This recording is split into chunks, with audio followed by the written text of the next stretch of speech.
lakho lese selifundzile sesiyacela Nkosi uNkulunkulu wekuthi liphimise Nkosi ngenxazelo lengiyo uNkulunkulu wethu kuze ukuthi la singaxaxiseleki khona sibone futhi moya wakho alenabise lanze lithuthukise impilo tethu ngalokwanele liphinde uNkulunkulu wethu lonamandla libe implemented ngetindlela tonke ekhambeni nasempilweni kwethu ngaKristu Jesu Nkosi manje naphathe amen.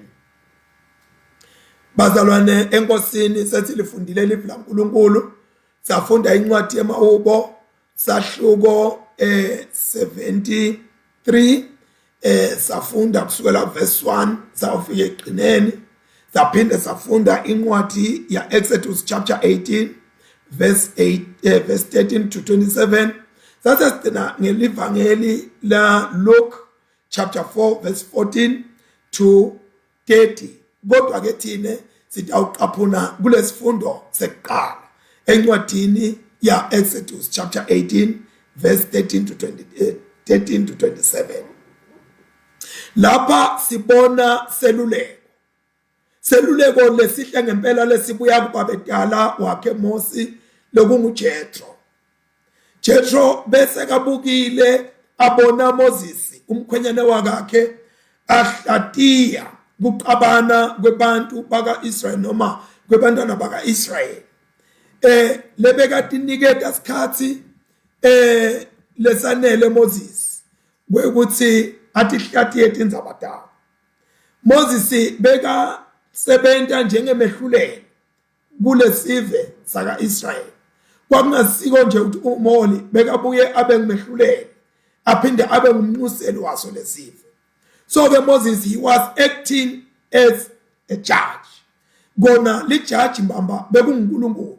So ke sitawubona umsebenzi wema-judge nabo magistrate kwekuthi utoba mqoka kangakanani evini laNkulunkulu basibuka in the perspective of Moses. Lapha ke siyabona ukuthi kwakungebantu bebabanengi ngempela laba Moses bekabahola hamba nabo kulesikhathi lesi and labantu bebabanengi abahola bantu nje bababanengi kuba nekuqabana bababanengi bantu kuqala nje banengi nase bangu2 baqala abantu bababili sekuqala kuqabana kungevani and sekupita ukuthi kube nemuntu lotohlatiya lokho ukuqabana kwabo ukuthi nikajaniswa yini. So ke uma ngabe abantu seba more than 2 kuya kuma thousands ebantu kusho ukuthi ke kuqabana yinto letawuvele ibe sebaleni iphatheke kubantu bakaNkulunkulu.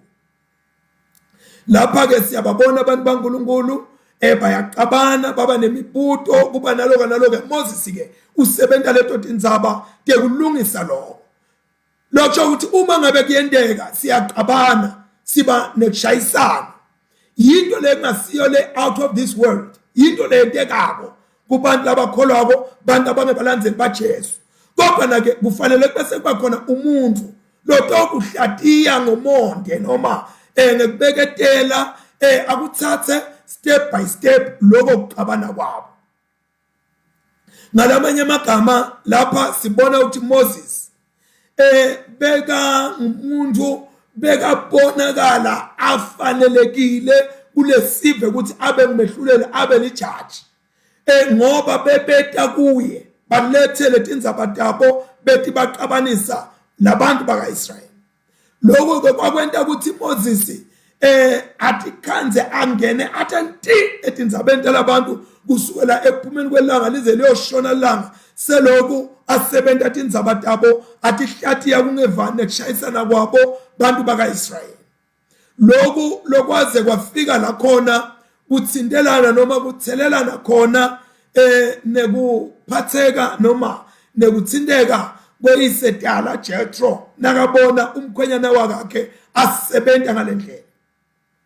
Moses ke bekahlala kusukela ekseni lize leyoshona langa hleli phansi bantu bemile kusukela ekseni lize leyoshona langa uma ngabe basaya Moses. Lokho kwakungumthetho wemasemitic lokho ukuthi sive lesithide kwakunangabe kwehlelwa tindzaba lijaji lihlale phansi bantu beme So ke nanathi ke siyakwadi thina lesike sahamba saba nenhlanhla kaNkulunkulu wasentela umusa sawungena emabhoxini kwekuthi na ungena ebhoxini awuhlali phansi uyema lapha ebhoxini lijudge lona noma magistrate ahlale phansi alalele indzaba yakho.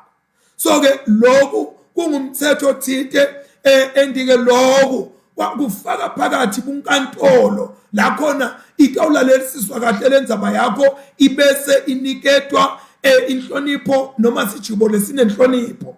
Ngalamanye amagama kusho ukuthi kunema legal cost lekade okwenteka ngoba lolo hleli phansi labhalalela lendzaba yakho usemsebentini lomkhulu wekuthi akulethele kuthula alethele kuthula nobabili mangabe nithi misele ukuthi nibe nekuthula awu sengiyabona ngimi ngonela ngiyaxolisa. So ke seniyabonga ngalamanye amagama lijaji alibhadalwa kuba kubonga nibonge lo kade alalela lendzaba yenu entani asebenza letindzaba tena tihlele embhiza ngendlela yakhona. So ke kungakho kunalegama litigator labo plaintiff lapha so ke lokho kwakumqoka kakhulu kuthi kuba na plaintiff na respondent emadidengela ngalasebenta ngakhona ngalanga sethi inkantolo uthi ke lapha and I make known the statutes of God and his law ngenta etimiso nemithetho yaNkulunkulu kwekuthi yatiwe kulabantu uphendula uyisedala nakathi uyisedala uthi bulalelana ngalomsebenzi lomkhulu kangaka. Moses lapha bekumuntu bekawati umthetho waNkulunkulu noma alati live laNkulunkulu endike kungako bekakhona kuletha kwekuthi bantu kuhlatiyeke lokuqabana kwabo ngoba bekati live laNkulunkulu. Uyabona umuntu lokuthiwa utohlatiye tindzaba tebantu kodwa abe angalati live laNkulunkulu angamati uNkulunkulu kude la kuhlati yakho uyaqabanisa. Umuntu lohlatiye tindzaba tebantu kodwa na abe angakholwa angalati live laNkulunkulu kunokuthi ahlatiye uyabaqabanisa abantu. Kungabo abantu baya enkantolo baqabene babuye baqabene kakhulu ngoba lo muntu lohleli lapha ya lo lijaji noma lo magistrate angadani naNkulunkulu. Lesi isikhathi nalabameli bangathathi ngekomaqiniso kwekuthi banimele liqiniso ngendlela yaNkulunkulu babuye abantu sebangasabukane emehlweni ngalokuthi kuhleli abantu labangalathi live laNkulunkulu. Moses ke bekalati live laNkulunkulu kungako bebetha kuye ngoba bekatobatshela labantu babone ukuthi sone kuphi thina ngekwelive laNkulunkulu. So ke lokho bekungumsebenzi lomkhulu kuMoses kuphinde kungumthwalo lomkhulu emahlombe aMoses. Uma ngabe athwele lo msebenzi uma ngabe silapha thina sithi ngeke uNkulunkulu sethwele umsebenzi lomkhulu umuve umuntu nakadlile kudla kwakhe lokumnanzi athi yini nje umsebenzi walabafundisi kude nje buyakufunda amaphepha bahambe bantanta nje bahamba kuphi nakuphi akade ukuthi umsebenzi wethu mkhulu kangakanani. Uma ngabe sihlatiye live laNkulunkulu asihlati lokufunwa ngithi sihlatiye live laNkulunkulu. Uma ngabe sikhuluma live laNkulunkulu lifike liqoshe kungathi nebumnyama kubantu.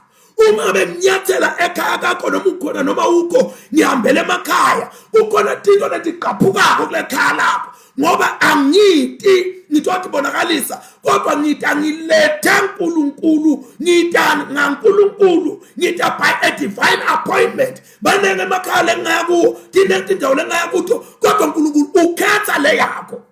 So ke nawuke weva ukuthi ingcebo yaNkulunkulu inyathelela uba uthi awu maye ngiyabonga uNkulunkulu ngiyabonga Nkosi kwathi umkhumbule ngiyabonga Nkosi kwenteka into wemukela lesibusiso ngoba uma bethinya inceke yaNkulunkulu inyathela bekade ofuna nonto kona ngikhanda ngekho toza ngifune Matiya kungakho lesi isikhathi sidena singasawufuna wona lawo Matiya ngoba abantu bathatha ungathi sizofuna Matiya apho kanti silethe tindzaba kaNkulunkulu silethe inkululeko levela kuNkulunkulu.